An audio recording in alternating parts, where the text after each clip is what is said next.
Good morning and welcome. Good morning and welcome to the Unitarian Universalist Church of Tampa. I'm Ram Delacroix or Delacroix if you're in Louisiana, from Louisiana or Canada. Your worship associate.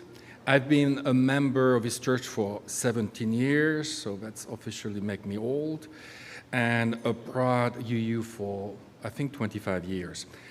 This is a community and denomination which has a rich history of speaking truth to power, of seeking together ways to be better tomorrow than we are today, and of walking the journey called life with appreciation, with respect for one another and for the world around us. Whether you believe in God, many gods, no God, regardless of who you love, regardless of where you are on your life journey, you are welcome to this place, made sacred by your presence. So I invite you to, if you haven't forgotten your phone, to silence your cell phone and feel free to check in with us on social media. Before I introduce our speaker, I want to remind you that there will be a celebration of life for a longtime member, UUCT member, Marjorie Acker, after the service. So today we welcome our guest speaker, Reverend Brock Leach, right? I volunteer to be your worship associate, so you are stuck with me. You are such a long time and true friend of our congregation. I first met Rev Brock many years ago as a member of his ministerial committee. After many years in corporate America, you made the big jump to become a UU minister. You were and still are a wonderful source of inspiration, reminding all of us that we can reinvent ourselves at any time on our life journey. So it's a great privilege to welcome you here again. Reverend Brock is an affiliated community minister at the UU Church of Sarasota and work for the Unitarian Universalist Association, where he helped launch the UU Religious Innovators Network, supporting those who are developing new form of UU community for people who have been underserved in our typical congregations. He previously worked for UUSC, where he helped create and launch the UU College of Social Justice and commit to respond a denomination-wide climate justice campaign. We are truly looking forward to your sermon titled Bridging the Divide for Democracy's Sake. So now let's do our stone rituals. During this quiet time of a stone ritual, we take a moment to reflect on our joys, sorrows, and tension, and acknowledge the mutual support of our community. So I will place a stone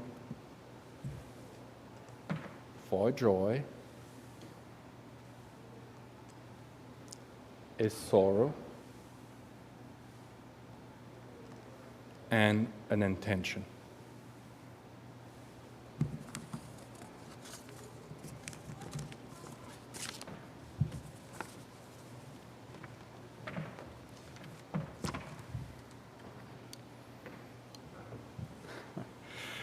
Thank you, Ram. Ram had the dubious distinction of being on my intern committee, along with Fran and several other really great people. And, you know, that was 12 years ago. It seems impossible to me.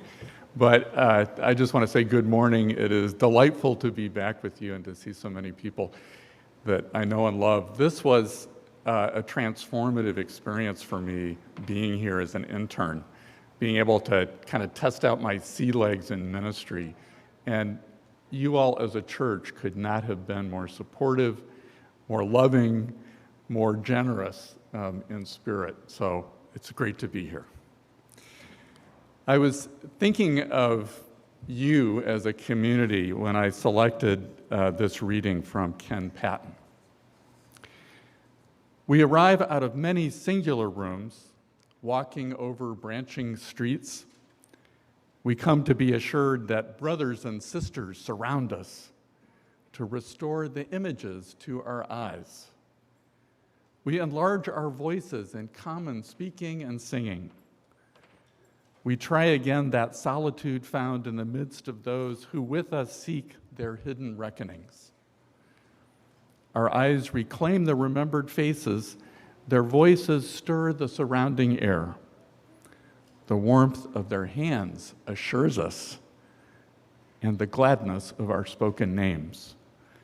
This is the reason of cities, of homes, of assemblies, of houses of worship. It is good to be with one another. It's really good to be here. So, on that theme, our words for contemplation are by Unitarian minister A. Powell Davies. The years of all of us are short, our lives precarious. Our days and nights go hurrying on, and there's scarcely time to do the little that we might. Yet we find time for bitterness, for petty treason and evasion.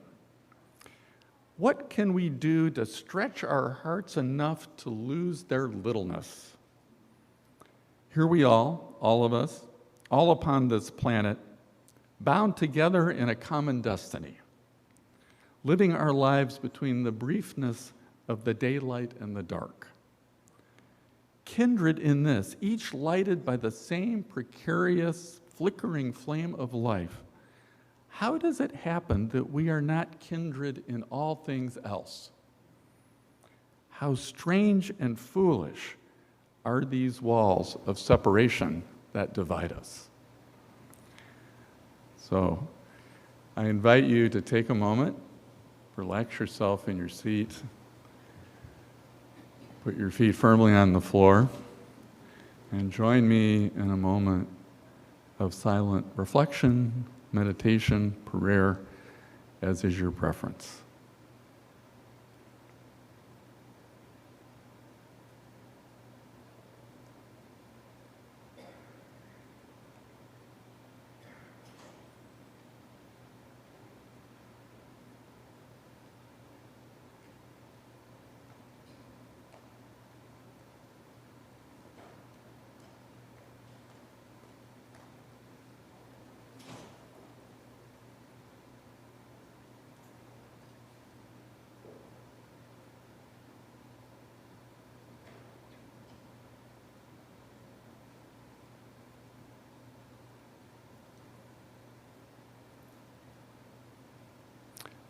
Amen.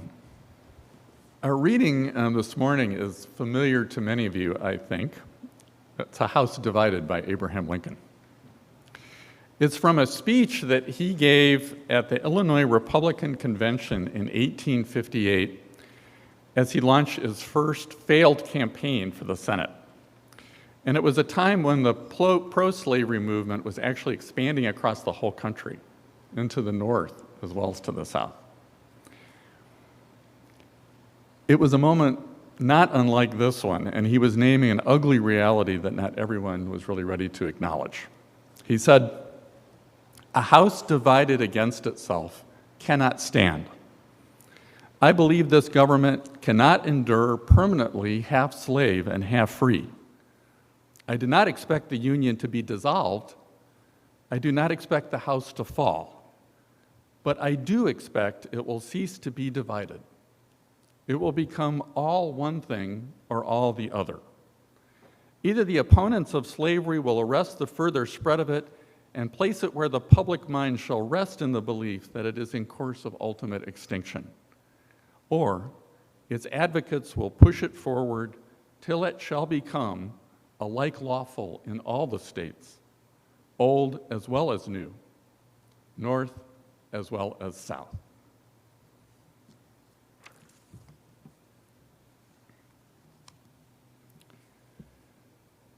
So, for those of us who place our faith in the fundamental goodness and potential of human beings, and that is most UUs, this is a hard moment in American history. It is not the toughest we have ever faced, but it is the first time, at least in my adult life, that I've been seriously worried about the future of our democracy. I don't think I need to recount the reasons. Yet, I am here this morning to proclaim that I am holding on to faith even in the darkness. And I say that for two reasons. First, history is on our side. The claim of MAGA politicians and white supremacists that this country is united by one particular cultural heritage fails on the face of it. This was originally a land of indigenous peoples who had very different cultures even amongst themselves. Then came European invaders, bringing enslaved Africans with them, and through the last 300 years, people from every corner of the earth have come into this land bringing their own cultures with them. You know, visit any American city of any size, like Tampa, for example, and you're going to find all these cultures here alive and well for generations.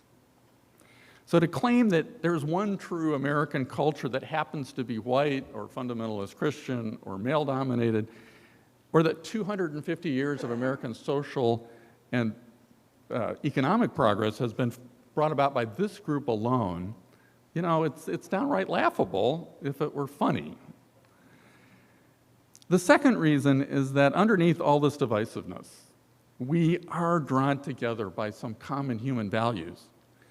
We did not become the oldest democracy and the most multicultural nation on earth by promoting the idea that any one group of people, by virtue of their birthplace or their race or their ancestral heritage, that any one of them was entitled to dominion. It's the opposite.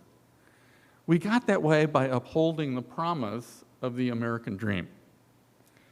That everyone, regardless of who they are or where they come from, if they're willing to work hard and bring the best of themselves to it, they deserve a fair shot at creating the future that they want for themselves. That is a statement that 95% of Americans agree with. Because we all need to share our unique gifts with the world. We need to belong. We need to know that we're making a difference for ourselves and for our families and for the future. Of course, it is not a foregone conclusion that our democracy will survive.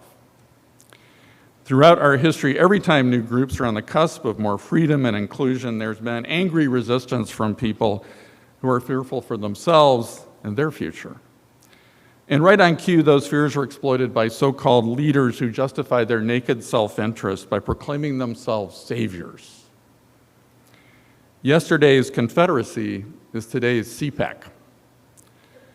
While Jeff Davis led a revolt of white slaveholders and plantation owners against democracy, Donald Trump is leading a revolt of white supremacists and billionaires against democracy.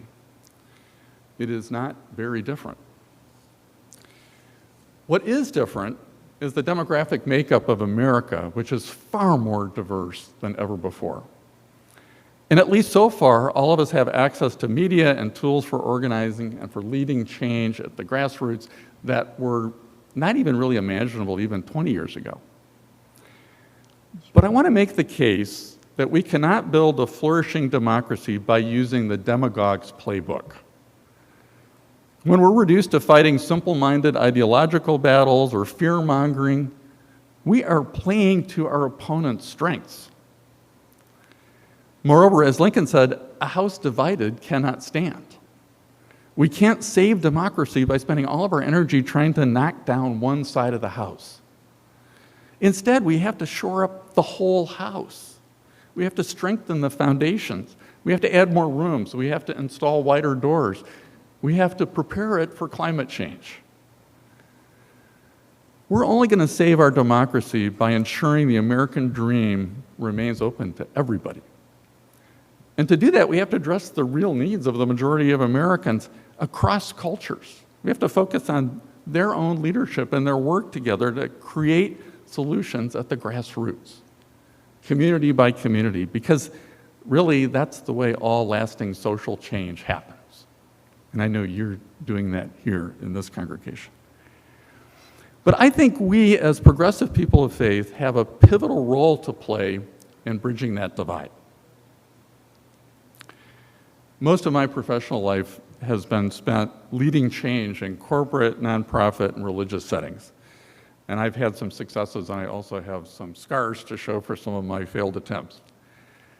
But I've learned that change and growth always require a few things.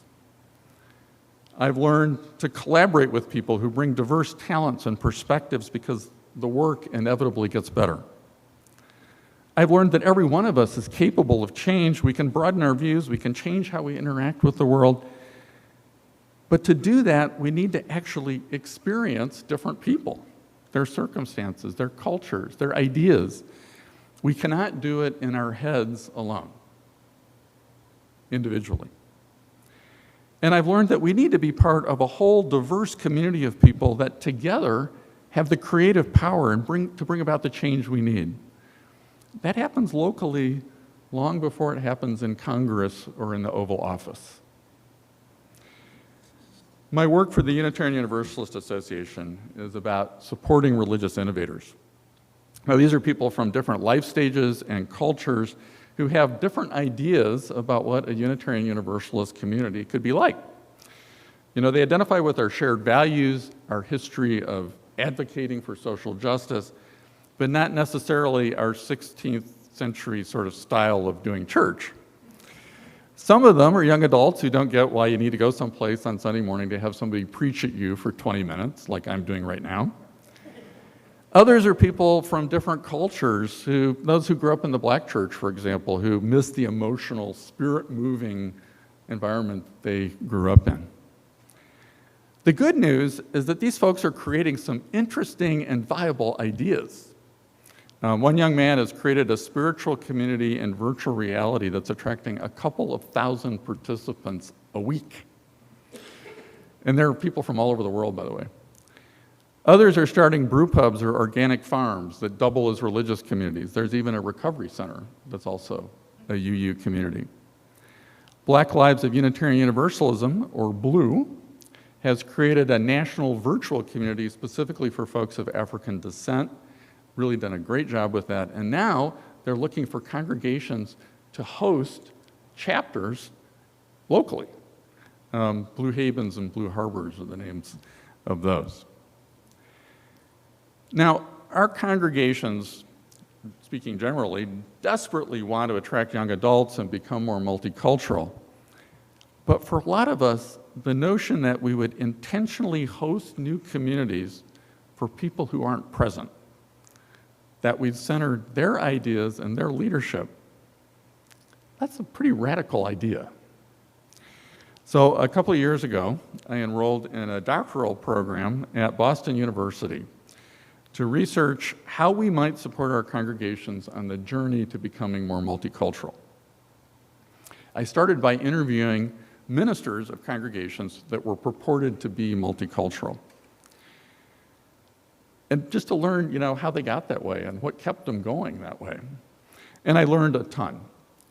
But in one way or another, they all described their congregations as a of communities.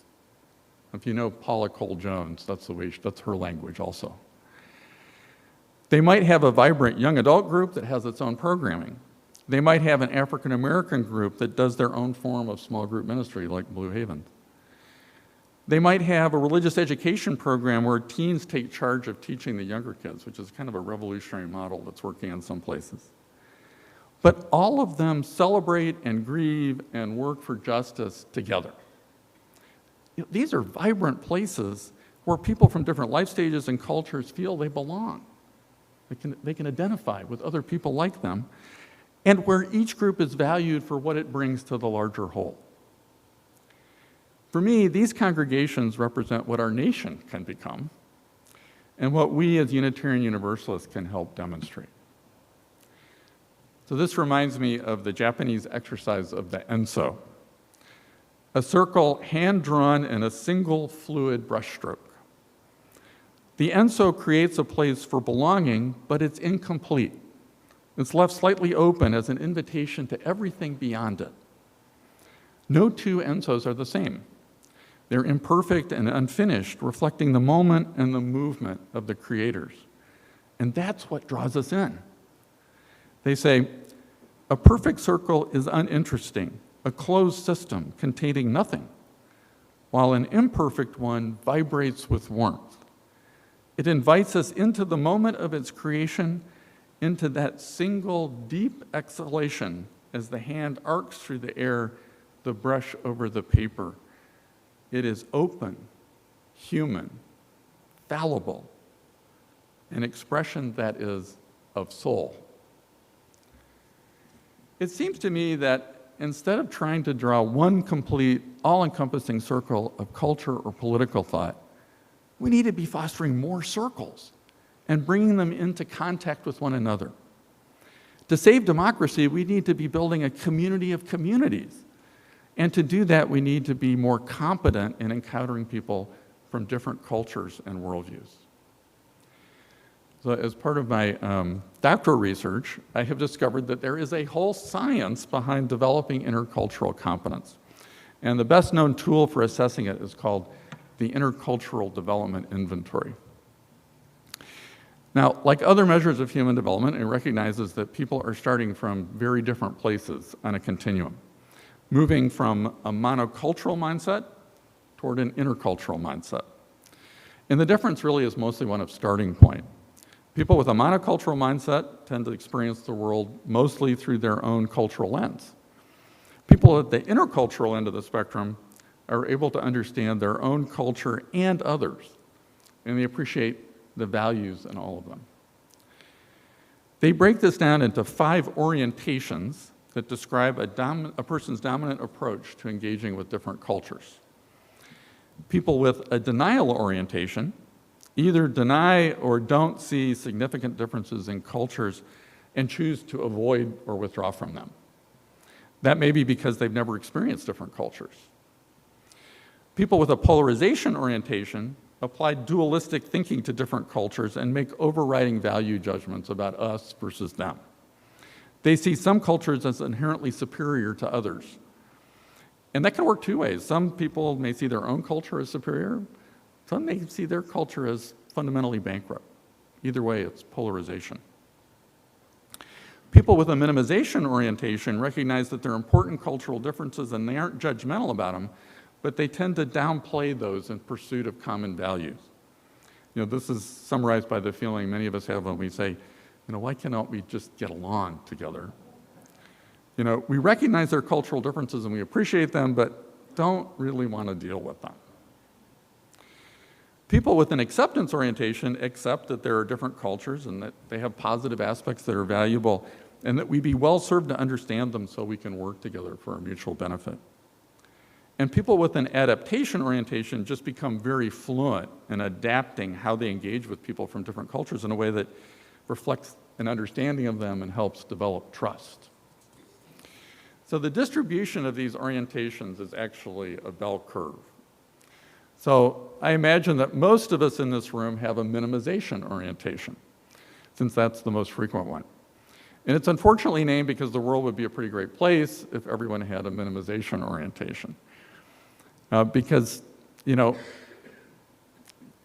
all about common values. It's about disregarding the difference and finding common values. Not all bad. A number of people here would probably be in acceptance, and I'm sure a few have a lot of experience crossing cultural boundaries and are fluent at adaptation. But the IDI research shows that virtually all of us think we are more competent than we really are. I'm one. But beyond the individual assessments, I want to highlight some important insights that came out of this research. The first is that these orientations are not innate or inherited. This is not like an IQ test or even a Myers-Briggs personality type indicator. It's not meant to reflect who you are innately. It's only meant to reflect where you are on a learning journey. All of us are capable of growing an intercultural competence because of what we've experienced in our lives or haven't experienced. And we become more competent just by getting more experience of other cultures, and especially by working with people in common purpose from different cultures. Second, this framework applies to all kinds of cultural difference. It's not just about race or ethnicity. It applies to religious difference, life stage cultural difference, and political cultures too. Third, developing intercultural competence is not necessarily about agreeing with what other people think. It's about being able to understand their culture well enough to see the valuable aspects of it and uncover common values and still disagree with the other parts. That requires a degree of personal security. My faculty advisor is a psychology professor, and he's spent much of his career studying this subject. And he's concluded the single largest determinant of intercultural competence is self-differentiation. In other words, we have to be deeply grounded in who we are and what we believe and what we value in order to be secure enough to approach people from different cultures without fear of being submerged, without fear of losing ourselves. If we're clear on our own values and where they come from, we can find the courage to have honest conversations about difference. To live in a world that is a community of communities, we have to learn some different patterns.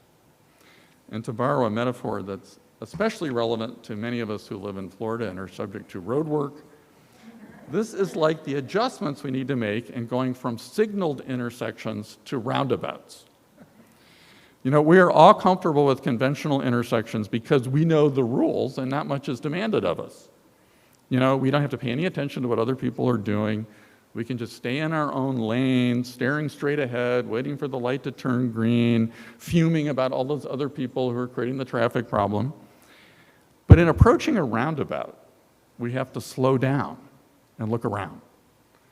We have to pay attention to what the other drivers are doing and try to anticipate where they're going to go before moving ourselves into traffic at the right time. It feels a little risky. We have to pay more attention. We have to act more intentionally. But guess what? It works a lot better. Traffic flows more smoothly. There's no more sitting and fuming. It's kind of exhilarating to see people merging fluidly in relationship to one another. You get to have a little fun swinging through the twists and turns. And it turns out that if there are crashes, they are just fender benders. They're not fatalities like when people run red lights. That's what can happen in our relationships when we learn to value other cultures without fear of losing ourselves, when we can identify our shared human values and work to solve our shared problems. Almost by definition, those solutions are not going to originate in Congress. They will only originate from creative, collaborative leadership at the grassroots. So I want to suggest this morning a couple of tools that can help every one of us negotiate the intersections of culture successfully. Borrowing from the roundabout metaphor, the first is mapping our own path. So I work for the Education Foundation in Sarasota County on the board, and I ran across an educational startup out of Stanford called Project Wayfinder.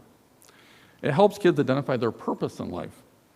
And their approach begins in middle school and it works all the way through high school as kids figure out what they're going to do next. But I love this approach because it's so simple, and I think it really does apply to all of us.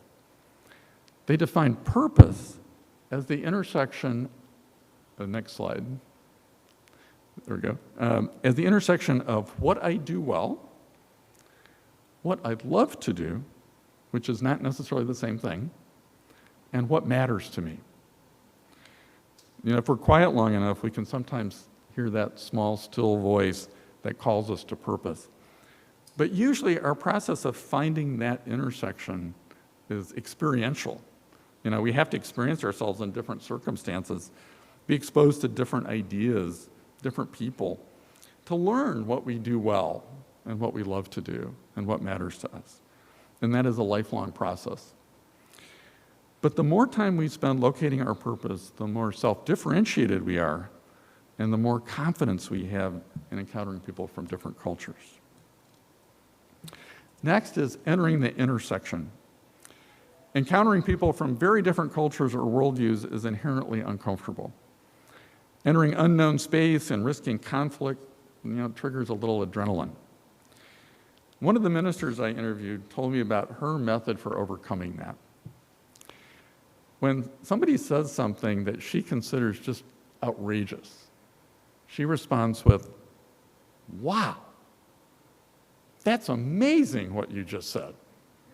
I need to sit with that for a minute."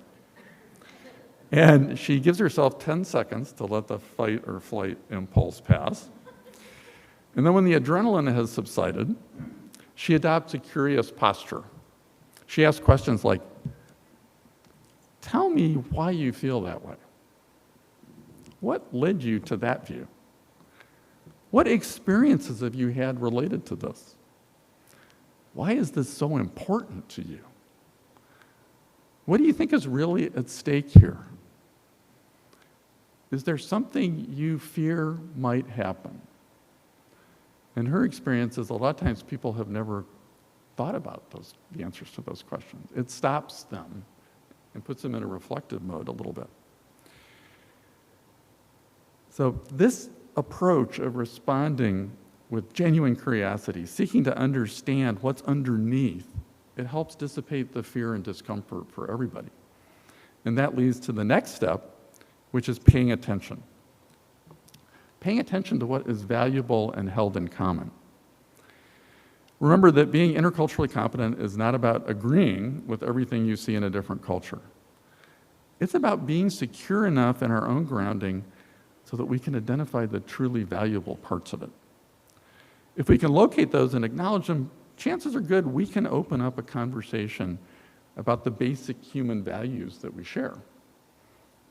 All of us need to love and be loved.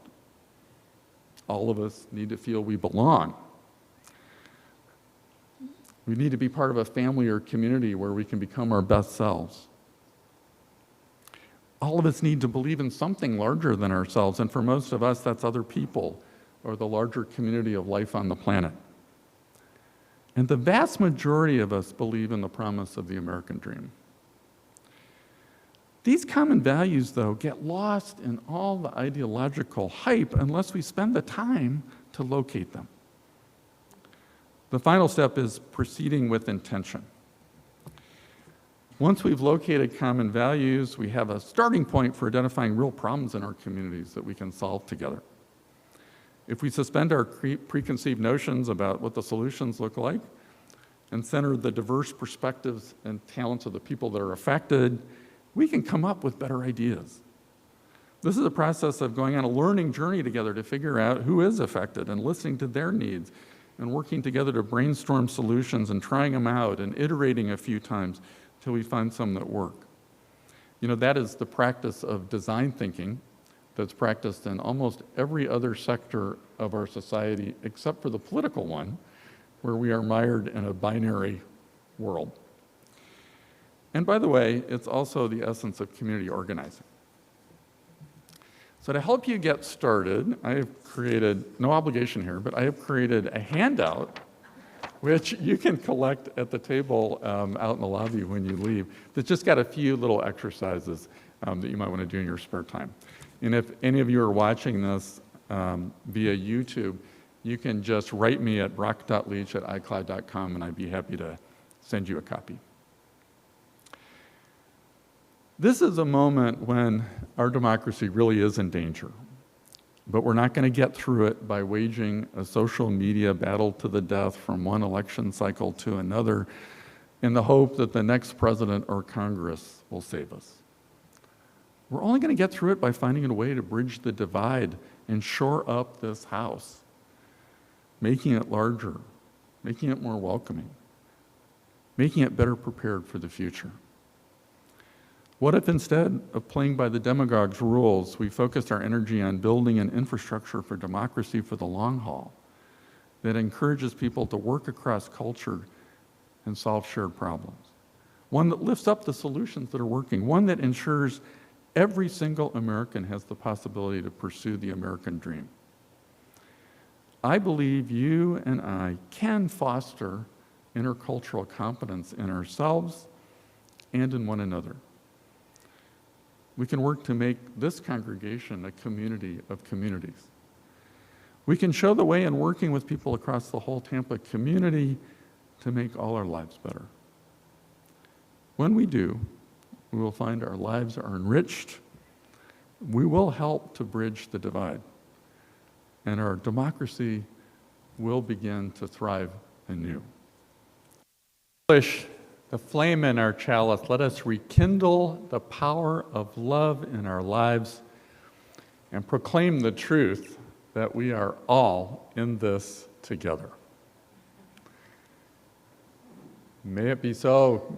Go in peace. Enjoy the week ahead.